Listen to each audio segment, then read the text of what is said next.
बिस्मिल्लाहिर्रहमानिर्रहीम अस्सलाम वालेकुम। हज की जो है नई अपडेट्स आ गई हैं। पिछले साल भी पाकिस्तानी हज नहीं कर सके और इस साल क्या अपडेट्स हैं उसके बारे में आपके साथ जो फ़ाइनल उन्होंने डिसीजन लिया है वो आपको बताते हैं। जो वहाँ के इंतज़ामिया ने बताया है कि पाकिस्तान, इंडिया, बांग्लादेश ये लोग अब हज इस साल कर सकेंगे या नहीं। हालांकि हज में भी काफ़ी टाइम है, तो आपको बताते चलें। सबसे पहले अगर आपने हमारे चैनल को सब्सक्राइब नहीं किया तो सब्सक्राइब कर दें, बेल आइकन को भी प्रेस कर दें ताकि नई सी अपडेट्स आप तक पहुंचती रहें।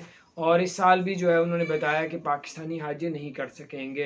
पूरी दुनिया में जो लोग जाते हैं उन सब पे पाबंदी लगा दी है। अभी जो हज करेंगे वो सिर्फ वहाँ के लोकल लोग हज करेंगे जो इस वक्त सऊदी अरब में मौजूद हैं, जो वहाँ के लोकल लोग हैं, और वही हज कर सकेंगे। वहाँ पे जो वहाँ पे इस वक्त मौजूद हैं, वहाँ के लोकल हैं, जो वहाँ पे जाके जॉबें कर रहे हैं, काम कर रहे हैं, वो भी हज कर सकेंगे।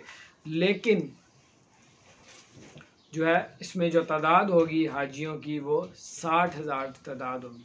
60,000 लोग इस मरतबा हज कर सकेंगे और वो भी वहाँ के लोकल लोग। अल्लाह पाक से दुआ है कि इंशाल्लाह अगले साल जो है पूरी दुनिया के लिए हज खुल जाए और हम लोग भी सब हज करके आए इंशाल्लाह। और आपसे जो है ये भी कि इंशाल्लाह दुआ करें कि अल्लाह ताला इस वबा को, कोरोना को, अल्लाह इस वबा को ख़त्म कर दे।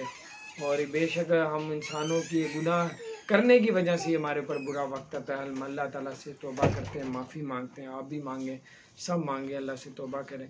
इंशाल्लाह अल्लाह हमें माफ़ कर देगा और ये वबाएँ बीमारियाँ भी इंशाल्लाह दुनिया से ख़त्म हो जाएंगी अल्लाह के फजल व करम से।